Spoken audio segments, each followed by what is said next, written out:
Welcome to the Human Cloud Podcast, the spot where leaders come to move the future of work forward. Hey, so today, it is the first episode of 2025, and I just want to say to all of y'all, welcome back. This year should be one of excitement, should be one of opportunity, and one word you're going to keep hearing us say, starting with this episode, is one of optionality. Honestly, who knows what the hell is going to happen? No matter what industry you're in, no matter what region you're in, the only word that we can say is certain is uncertainty. Now, in this episode, we are going to give you a taste of the state of talent today and what we are recommending our clients, whether large enterprises or talent platforms or every single ambitious entrepreneur, what we are recommending that you think of and that you should be doing to fully embrace this year. Now, let me give you a quick recap of the year that we, meaning the entire talent industry, had in 2024. I'm just going to use the word rough. And I know every single person besides a couple were feeling a really rough year in 2024, especially Q1 and Q2. Based off the data that we have, the talent industry was neutral or poor, with some seeing 15% plus growth, but most being neutral or poor. Now, the gates did open up in Q3 and Q4, and interest has not been this high since around 2019. Now, I'm not saying conversion, I'm saying interest. So overall, some of the themes that we saw in the past year, one was consolidation. That was a huge theme. Another, in terms of what happened, Randstad's acquisition of Torque, numerous different acquisitions that you're going to hear a lot about this month coming out. The second was specialization. There's now over 800 plus talent platforms all over the globe, and the best ones have a specialty, be it skill sets, industries, or regions. And the third was collaboration. Listen, for you talent platforms out there, large enterprises need more than just you, and you need to be strategically partnering. So every single entrepreneur out there, it's not just about getting customers, it's also about getting a robust partner ecosystem. Now, I just ran through the last year. This episode, we're going to talk about the next year. And it's going to be with our brand new head of enterprise strategy, Tony Buffum. We are so excited to bring Tony in, and we can now say that we have the business side and the talent side 100% covered. And one other theme that I'm going to recommend to every single CEO out there is that business is merging with talent. You as a CEO, talent is now one of your top 3 priorities. So, without further ado, welcome to 2025. Get out there and drive some change. All right, everyone, welcome to 2025. We are ringing in the new year with our top guest of all time, who is now my boss. And so first update of Human Cloud, for all you listeners, I have a boss. It's pretty great. Tony, how are you, man? I'm great, man. I'm excited to be a part of this team, and we've been collaborators for a long time, but to formalize it in this way and usher in what we both know is a big part of the future of work and kick it off this way in 2025, I think is super exciting. So, Tony, the listeners have a couple questions. We did a little prep before. The first question is, what is my vacation policy? I don't know what yours is, but I take all the vacation I feel like. So it's true independent way, as long as I'm taking care of my clients. Second question is about expensing. You know, what's my dinner pro rata? And how much do I got when I go to clients now? Yeah, whatever it takes to fill the bellies and fill the contracts. Listen, for you listeners out there, if you didn't hear the announcement, you've been living under a rock. But Tony, I want to give you the privilege. What the hell happened the past month? We got some exciting news. Yeah, as you know, after 20 years in HR, followed by 3 years at Upwork, where I really got to explore and learn even more about the freelance economy. What does it mean, not just for the marketplaces and freelancers, but for enterprises? And I got to meet tons of enterprises. There's a key thing I learned. It's that there's a big gap and a big drop off from deciding, like I did when I was a champion, that yes, we want to do this, let's move forward, whether you pick a platform or you go in a different direction and you kick it off, and now you have this offering available, then it kind of, the energy, the momentum slows down, it plateaus, and there's a big fall off in the adoption, and you don't really reap the full benefits, the ROI, the speed to talent that you were excited about when you started. And I feel like a lot of that is just, it's the blind leading the blind. Like, the people don't have enough experience with it of how do you design, build, and scale these programs. And I always felt like, man, I wish I could help organizations. Like, once you get them over that hump of we're ready for the change, help them actually make the change so they can realize all that success that they were excited about. And through the conversations that you and I have had, we've decided that's exactly what we're going to do. So enterprise strategy within Human Cloud is going to be all about advising, supporting companies as they design, build, and scale their own freelance management programs. That's the number one deliverable. But the second that I don't want to lose track of is we plan to build a certification program that includes the training and the understanding and the knowledge that you and I have built over years and years, over a decade of working within this space to bring other people along. So people can go back, whether it's to their own enterprise or as an individual, whatever it takes, to help move this freelance management movement along within enterprises and a lot more capable folks so that people can do it a lot more confidently and we can help them along that way. So I'm going to jump straight into the tactical, okay? And I'm going to ask you one or two tactical questions, and then we're going to go through your bio, okay? Because for you listeners out there, if you don't know Tony, living on a rock, like, come on. But one question that always comes to mind for you, specifically you, 5+ years of bringing flexible talents, freelance talent into large companies. What is usually like the top 1 to 3 things that get in the way? And I want to preface this for you listeners by saying that, we ended 2024 with a lot of excitement, a lot of interest. This isn't the first time though. So as far back as 2019, 2018, 2017, Tony and I were in the trenches in these enterprises and excitement was still high. But so just want to preface that by saying, as we start the year, excitement is high. Now, if we don't figure out how to go from excitement to scale, we're going to trip over ourselves again. But so from your vantage point, what have been the top things getting in the way from companies like Stanley, Fleer, Microsoft, you name it, going from I'm excited to, okay, this is real? I like that you started that question with like tactical, because frankly, in my opinion, that's the biggest dilemma.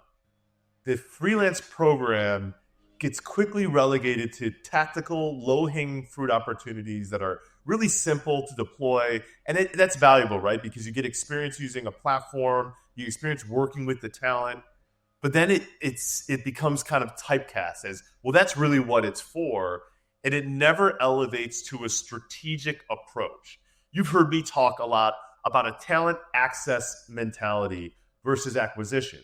And when companies embrace this access mindset, they're not just looking at acquisition for how they solve things, and then they bring in freelancers and, okay, that's for really quick, low hanging fruit, really quick turn, low risk projects. When it stays there and it's not part of how you do your workforce planning, how you think you're going to get major projects done, it never grows. And that's usually where it just plateaus in most enterprises. It's because even if it's accepted at the leadership level, it's not thought about proactively.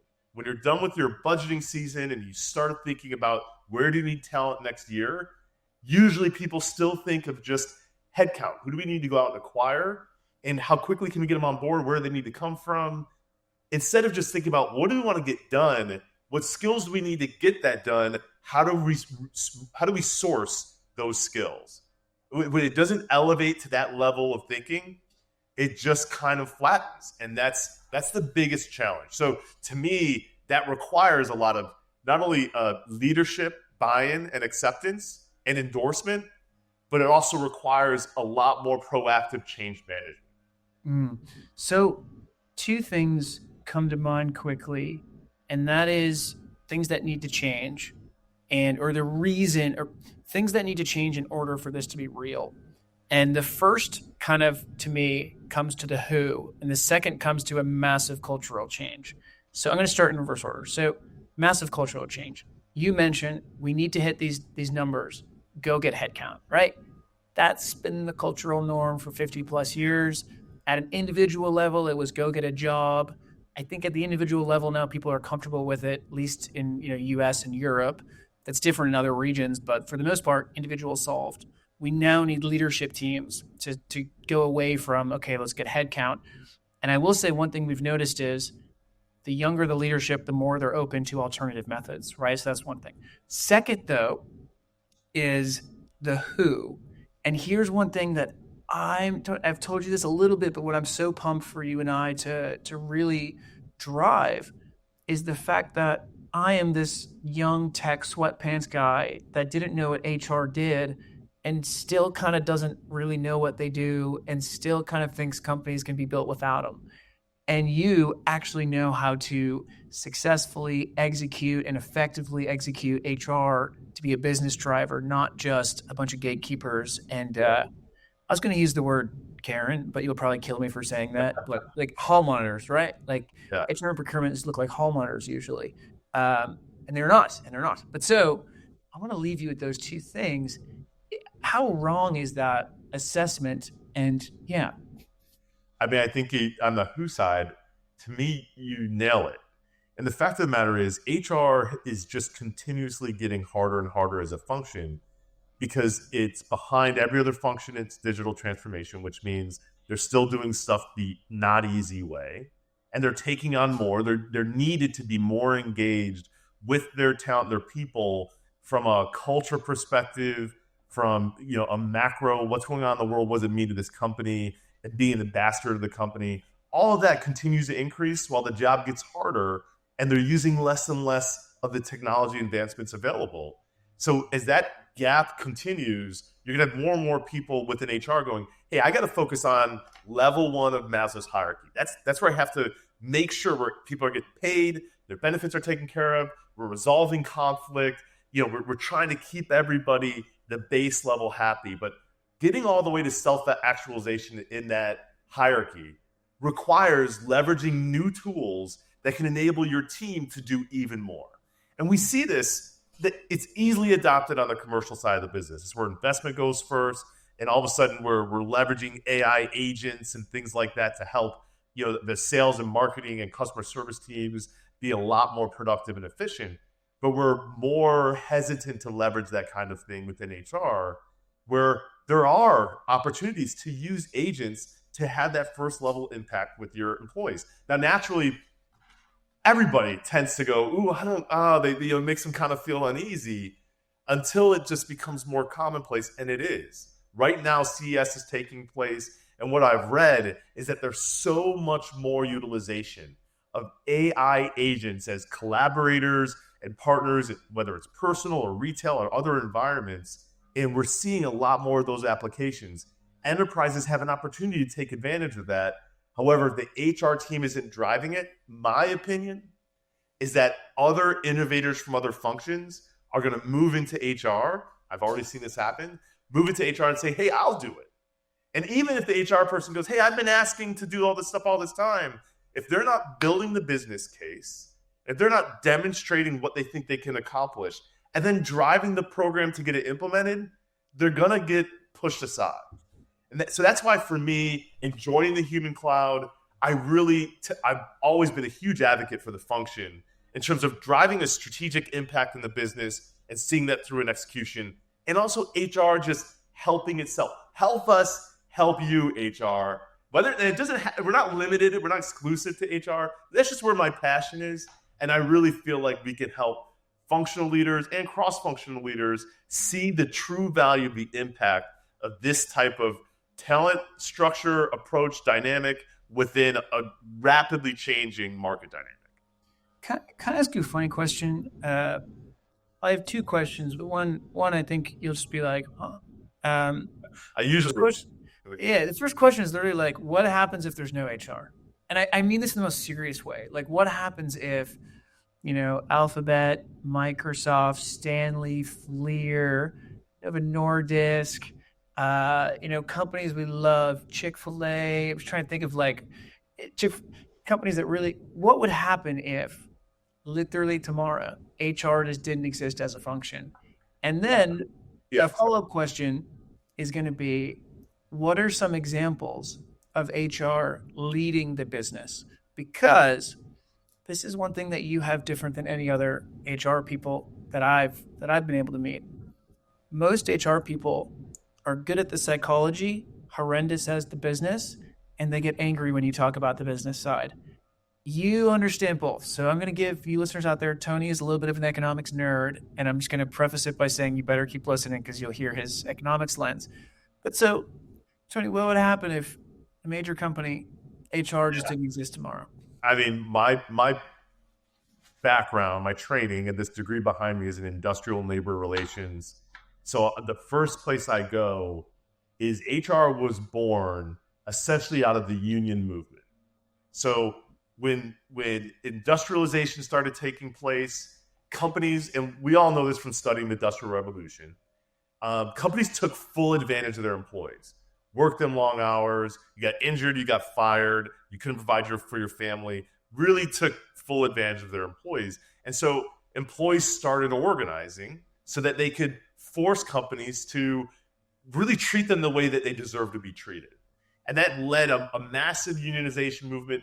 And to me, it's because companies wouldn't do it on their own. They had to be forced to do it.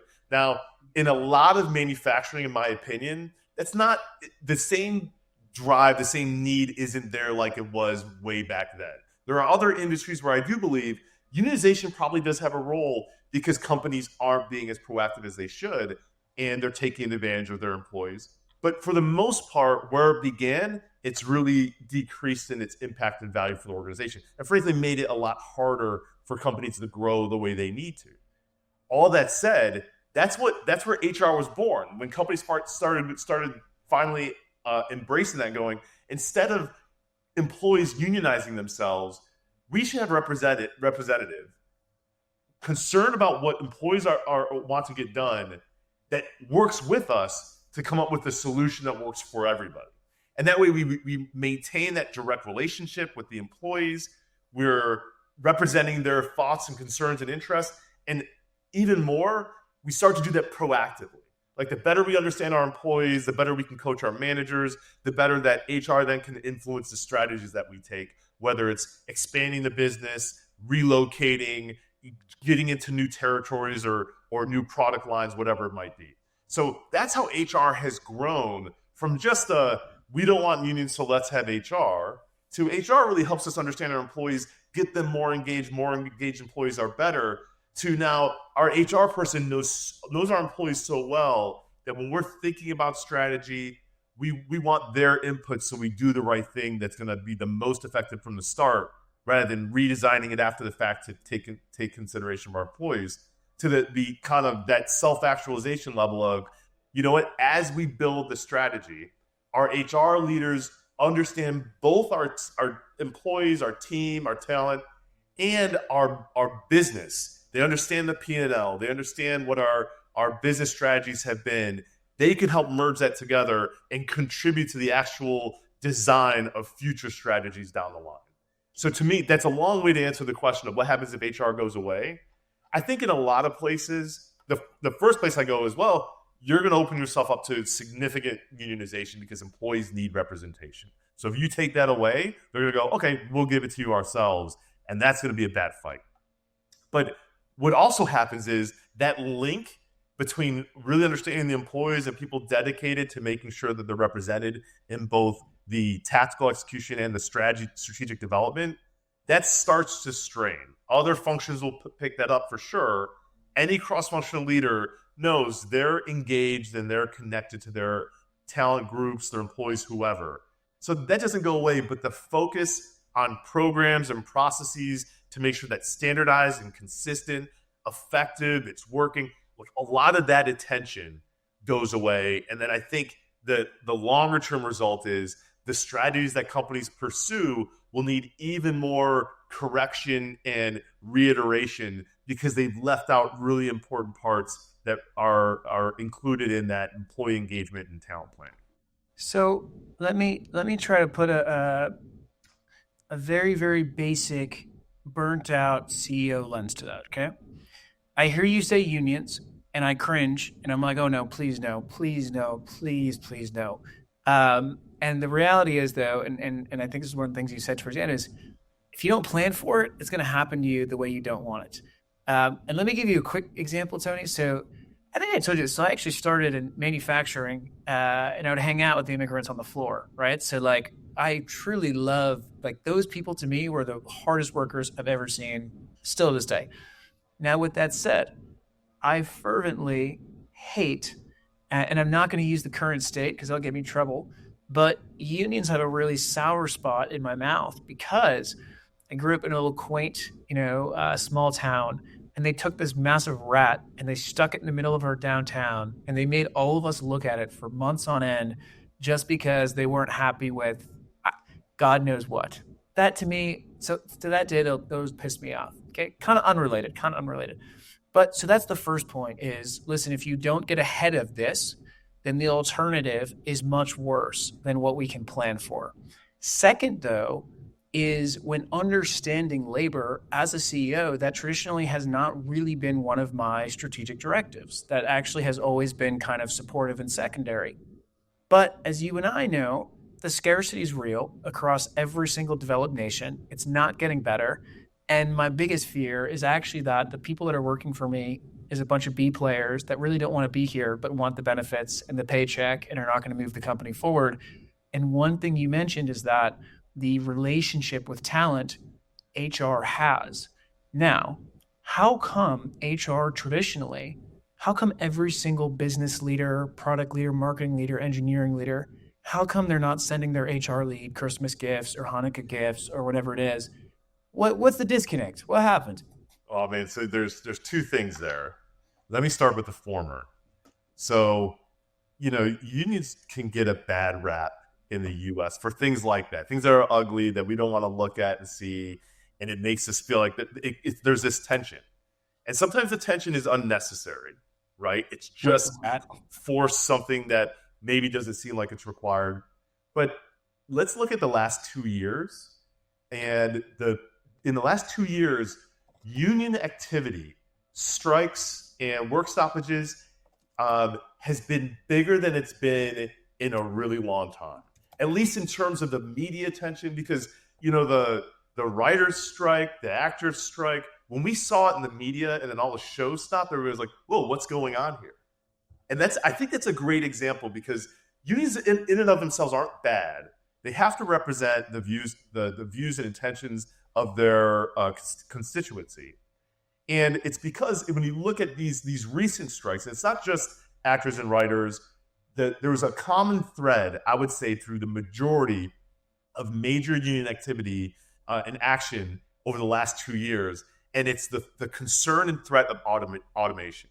So to that point of being proactive, it took actors and writers saying, hey, we know that AI is evolving. We know that you can take people's image and then force it to do things that they're not even doing. We don't want you to do that without our permission and without being compensated. And why do they do that? Because if they weren't forced to do that, that's exactly what production companies would do. They go, ooh, sweet. We can just take that one movie you did 20 years ago and repurpose your whole person and never compensate you for it. And would they get away with that if they could? Yeah, very likely. Because now it's all about content, massive amounts of content, short form versus long form. So I think it's a great example of, look, there's some things that feel like dirty and wrong, but there's a lot of things that unions are doing now because they're thinking more proactively for how this is going to impact them. And whatever employer they work for is not doing that on their behalf. Frankly, I would say they're probably hoping they can get away with it, or they can do it for a while and then they can apply later.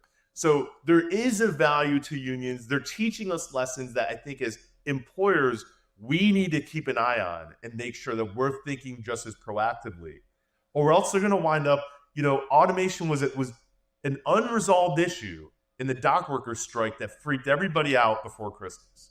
They had several issues around compensation, et cetera, and they resolved those, but they said, hey, let's table automation until next year because we want to get everybody back to work. It's a critical time, and we know we're not going to resolve that issue. So the advancement of automation, even as applies to manufacturing, is scared of everybody is in a white-collar world. It applies to the blue-collar world and just about every other world you can think of. And those things, if we don't plan for it, could have a really negative impact on all of that employment dynamic. This is an example of that pendulum swinging back and forth between management and talent. So I think that's one comment kind of about unions. But why do you say our CEOs aren't sending gifts to their HR leaders? I would say some of them are. When I think of HR leaders I've interacted with over my career, and even educators that I talk to about their experience with different HR leaders, it's like any other function. 20% are really great, 70% are fine, and 10% really suck. The 20% that are great are getting those gift cards because they're true trusted advisors of the business leaders. All, not just the CEO, the main person they work for, or not just the board they have to kind of kiss up to or appease, but all the functional leaders. When you're being effective strategic HR leader, you're opening your leaders' eyes up to things that they hadn't considered. You're helping them think about, if you want to go in this direction with this strategy, here's how you execute it and bring your talent along. These are the things we're going to have to think about. They're a true partner throughout the entire process. And those are the leaders that are bringing innovative ideas that will, around talent, like innovating their talent approach, shifting from talent access to talent access from talent acquisition, the things we talk about. HR leaders that are bringing that to the table saying, hey, we need to do this. This is why. This is the ROI we're going to experience. This is the productivity it's going to enable. This is the improved innovation that we'll experience. When they can make that business case and things that they know will resonate with their other leaders, they can do that effectively because they built the trust and they built the credibility. Those leaders are getting Christmas cards, I guarantee it. The rest, the other 70% in the middle, they may be dabbling with this. They're the wait and see HR leaders. Are like, well, I want to embrace. I like the idea that they get it, but they don't want to ruffle feathers or rock the boat. They don't want to be responsible for the change management. They want to see how far they can get doing what they're doing. And I don't mean to be down on them, other than they're probably already overwhelmed, and it feels like one more thing that's going to be really difficult to do. And they probably don't have the pre-buy-in and support from their cross-functional leaders. And the last 10% have their head in the sand. They're just gonna get by until they get replaced, and they'll probably get by for a while until someone goes, hey, this is really broken. Our talent strategy sucks. We need a new leader that's gonna turn this thing on its head. And I in that case, I bet you a lot of the time it's not an HR person, because now they had that sour taste in their mouth and they're like, I wonder if someone from another function that's already done this in marketing, where they use freelancers and agencies, and they solve their talent challenges with everything, instead of this HR leader we've had in the past that does it with only one thing, and they say, hey, why don't you come over here and show us how to do this in a new way? So be honest, have you gotten a gift from the CEO? Have I in my past? Yeah, I used to get. Oh, there's the flex. Okay, so every listener, you got to reach out to Tony if you're not getting gifts from your CEO and figure out why. So, okay, we're going to go into the state of talent. Oh, hey, wait, before you move on to that, what I would say, listen, getting a gift from your leader is like a really nice thing. And maybe they do it just because they do it for the rest of the staff. That's nice. What that 20% wants is to be in those strategic planning meetings and have that CEO go, hey, Tony, what do you think? and we're trying to do this. Like, what are your thoughts? And it is no problem supporting and endorsing you when you actually share a great idea. Like, that's what they really want. You can keep, your Christmas gifts and cards, but it. I think for most of us that are in that space, there's no better recognition than being respected and valued and having our ideas included in the contribution of building out the long-term strategy for the company. So here's going to be my one-liner. Okay, so for 2025, every CEO needs to look at their HR leader as the partner that has the tightest relationship to talent, both the talent needed today and the talent tomorrow. Is that something we could put a shingle on? Yeah, I think so. Yeah. Okay, so we are now going to get into the state of talent, where talent sits today. We are then going to go into 2025 prediction planning. So before that, I have a fun little surprise for you, Tony. Right. This was not planned, but and listeners, you better be watching the video on Spotify. Tony, can you see what this is? Yeah, I see a lot of Newburyport, Massachusetts. So a beautiful little quaint town. Okay, this is downtown. You got the waterfront, Michael's Harborside over here. You got a beautiful quaint little downtown. Go shopping, have some good food. Look at that, beautiful, just beautiful. And then look at this. They put this massive rat downtown. So I just wanted to show you. This was in 2011. Yeah, 2011. Look at that massive rat, just ruining all this poor small business's day downtown. That's it. That's all I wanted to show you. But what is that related to? Is that related to a hospital strike? That's what it looks like.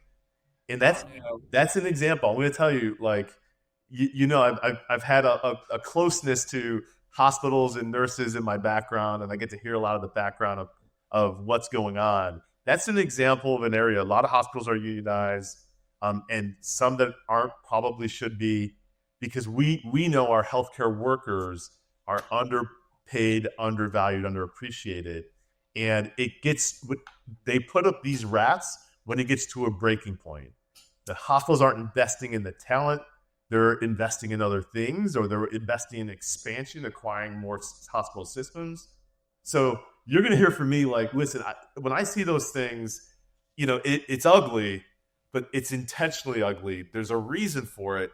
And it makes me wonder what's behind that. Like, what people should see that and go, what is happening at the hospital that their own employees are willing to walk out and stop working because they are not being heard?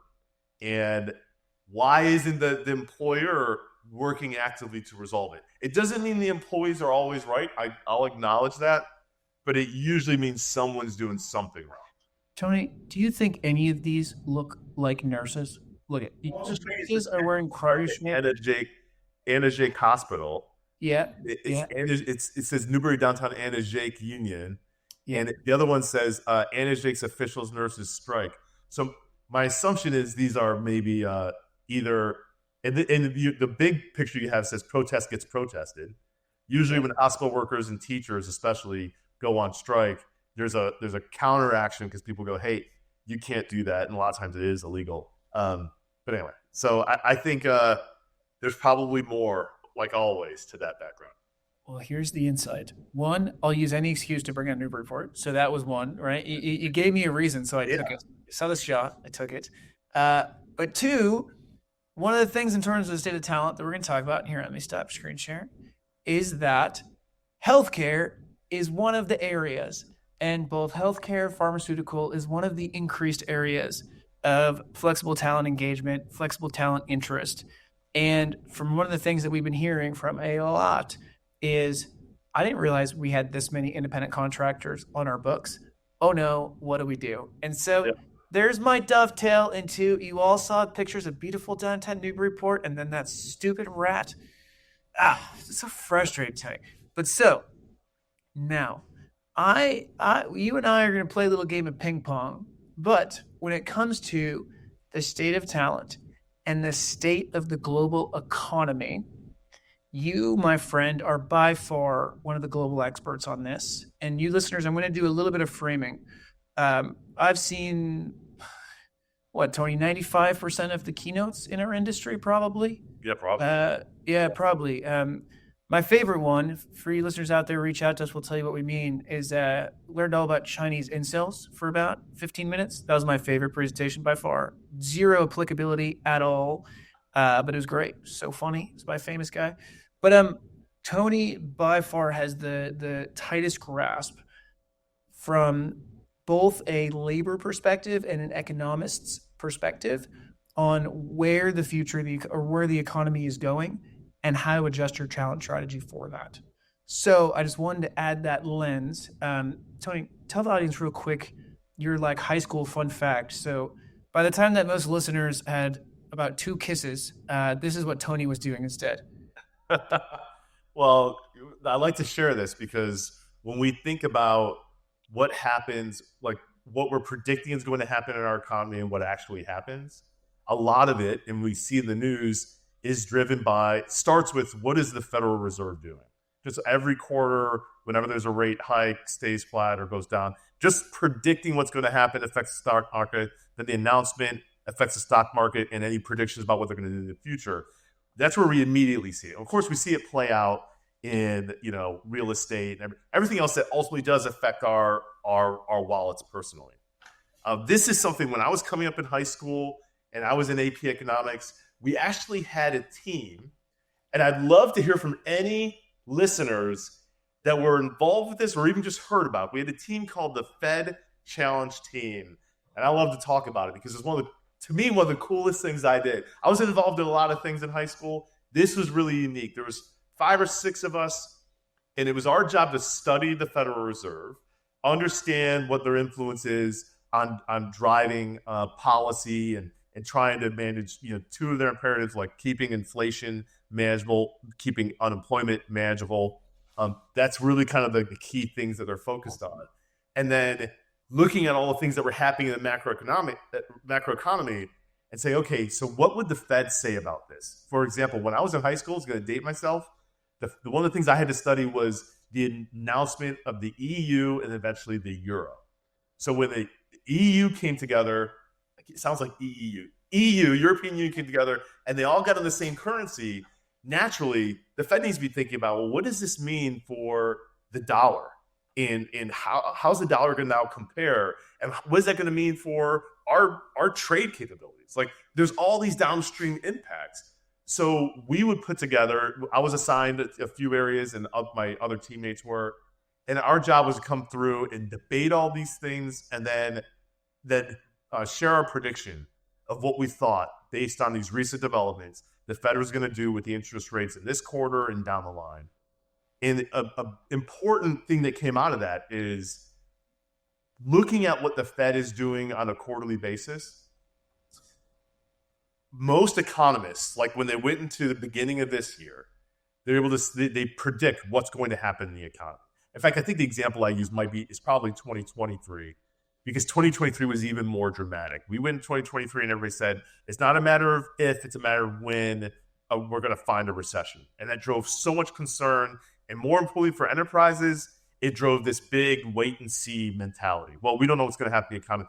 We got to be careful about adding talent. We got to be careful about pursuing new opportunities, geographical growth, whatever, because we hit a recession, we're going to have to really pull back. But the reality was the economy turned out much, much more robust than anyone anticipated. And the Federal Reserve likely, they set the stage, but throughout 2024 and now as we go into 2025, likely accomplished what we call a soft landing. Coming out of the pandemic, economy was haywire.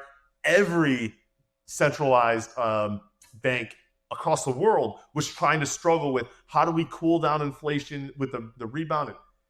Our government, our Federal Reserve arguably did it better than any other country, which is why, despite the fact we still saw rising inflation, it was much better than it was anywhere else. But they did it by increasing rates at the fastest pace ever in history. The rates didn't go higher than they ever had been. They did much higher. They were higher when I was a kid. But they definitely raised them at a really aggressive rate to try and cool down what was happening with the economy. And when the Fed increases rates, anybody that studies them or really just reads the paper whenever they make announcements knows that there's a few things that are supposed to happen. We should see a decrease in the inflation rate. and we should see an increase in unemployment. So just staying with that without getting into why, but that's what everybody thought was going to happen. Hey, look at rates going up. They're going to keep going up. We're going to see unemployment drop. We're going to see jobs decline, and we're going to see inflation decline. Well, inflation did start to come down, but employment remained at a 50-year low for several years. It just started to tick up over 4% near the end of last year. I'm not sure. I think it's around 4.1 now. That's really low. That's a 50-year low that's hovering around, despite this massive increase. And every month when jobs numbers were reported, it was always above expectations, like 100,000 more jobs than analysts predicted. And my point with all of that, so the economy did much better than people expected. And if you're coming out of 2023 like, oh, wow, that was great. And then you look at 2024 and you're like, well, we still don't really know what's going to happen. I think the capping point on all this and why this is all relevant is you don't know. The economists don't know. A lot of the experts don't know. Frankly, I don't know what this year is going to bring. We can prepare ourselves. The best way we prepare ourselves is to have optionality in our execution and our design.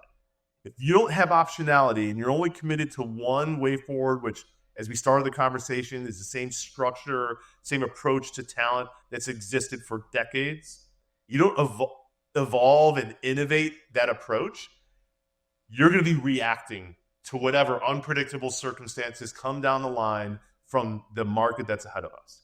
And I can tell you, we're going to talk about our predictions for this year.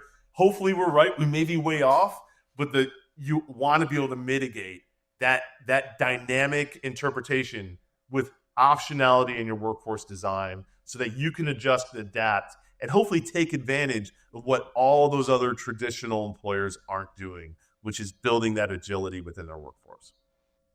I love it. So, Rand, I'm slowly going to step down my soapbox. I like you. You're teeing me up on all these soapboxes today. Well, and that's great because I got a lot of them.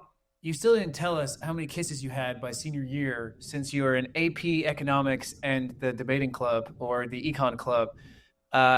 So that part, listeners, you have to contact us if you want to know that number. That's right. I'm assuming it's between 0 and 0, but I digress.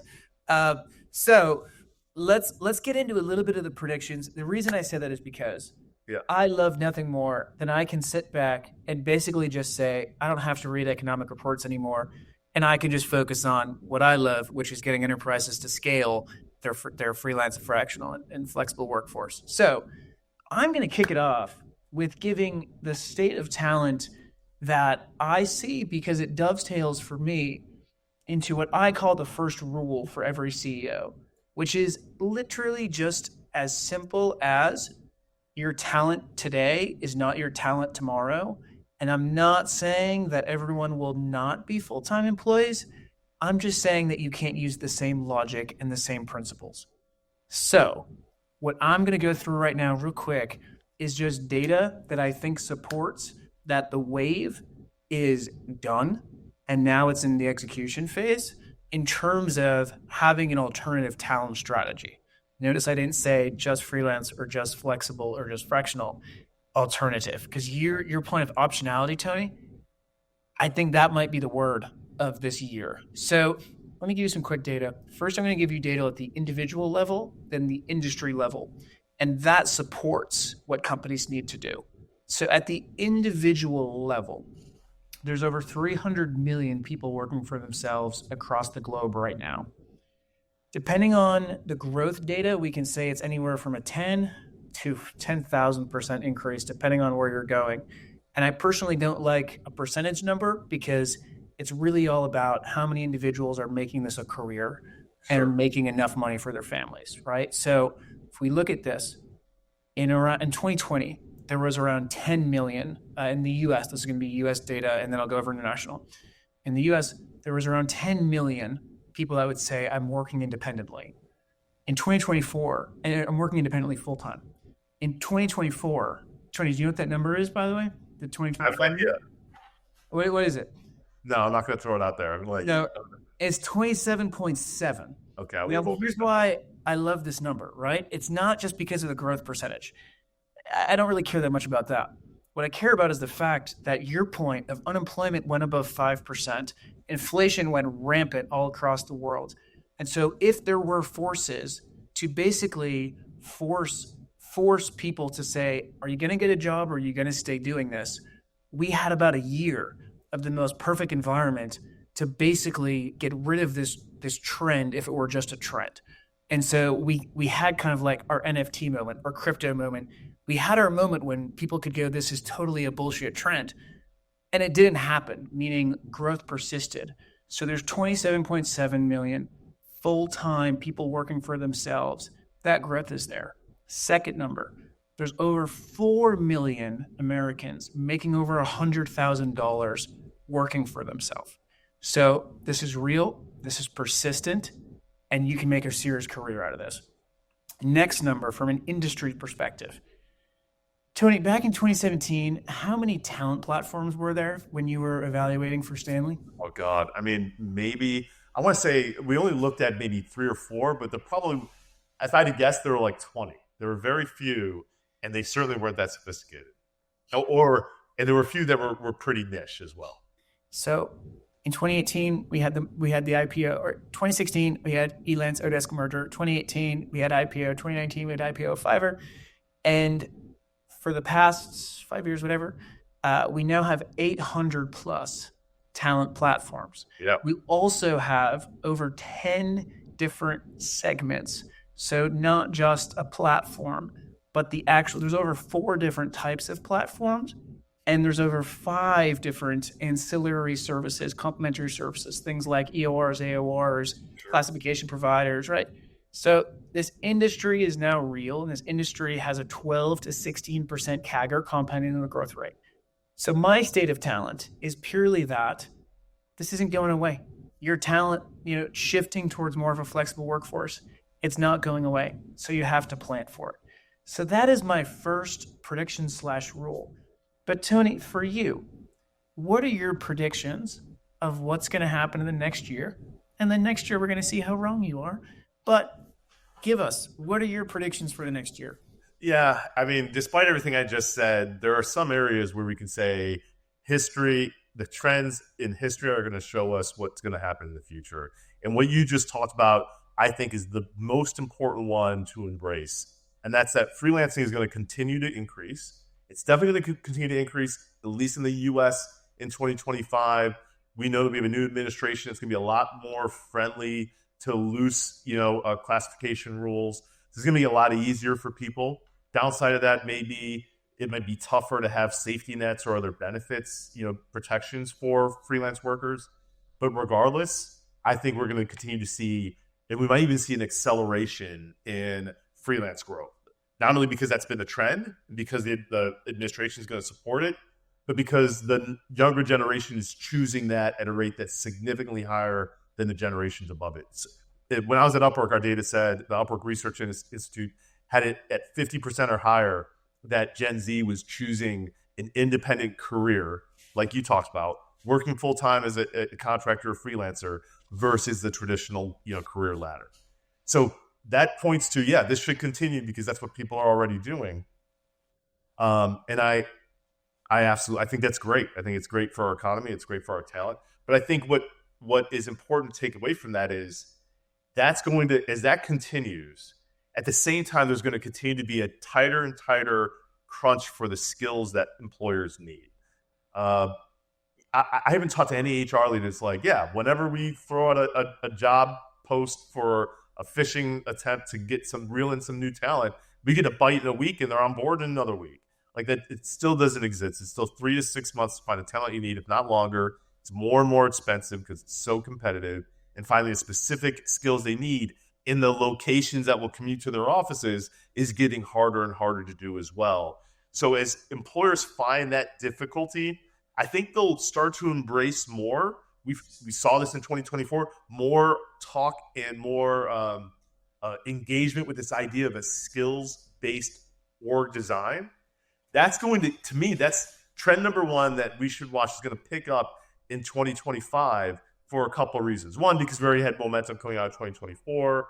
2, because the pressures of the talent market are going to be a forcing function but 3 because technology, and always every one of these one of the bullets is going to be because technology is going to make it easier. There's great AI technology that's making it easier to map the skills, identify waning skills, identify skills that need to be upgraded, and keep that evergreen for companies where they used to be a big do it once every few years project that was kind of immediately irrelevant. Now technology applied to HR, if for, at least for those 20% of HR leaders that will embrace these things that are made available to them, it's going to make it a lot easier. So I think it's going to continue to be a big trend, not just for 2025. It's just going to grow more in 2025. We're going to hear more about it. It's absolutely going to serve the freelance and independent contractor economy because it's going to open leaders up to, yeah, I'm going to source for that skill instead of source for a butt in a seat. Like that mindset shift is going to get more and more traction. And I think by 2026, it's really going to take off. And a lot of people are going to be focused on that as their talent strategy. Interesting. So you would say that a skills-based approach will overtake a button seat role-based, let me throw a job rec out and get someone in 6+ months. Would you say that's your number one prediction? Yeah, well, I don't want to say it will overtake, but it'll grow significantly. And that's also not to exclude butts and seats. Like you said, disclaimer, that'll always be around. But we're going to see a shift in the ratio. And we're going to see a lot more as more people adopt this skills-based versus headcount approach that's going to lead them to having more of a talent access versus acquisition strategy. And let's list out, I'm going to say 3 to 5. Who will be the winners of that? Will it be Randstad and Allegis? Will it be Workday? I'm throwing them out. Will it be a bunch of new AI agents that overtake labor related budgets? Who would you say are going to be the top 3 to 5 winners because of a growing shift towards a skills-based approach? Man, that's a good, I don't know who's really got it all figured out. Like when you say Randstad, I like the acquisition of Torque. I think they're putting a lot of the right pieces together. So that's a really good suggestion for preparing themselves to be a winner. I think we're going to continue to see that same kind of consolidation where you have these large staffing companies are at least partnering with their VMS, MSP counterparts.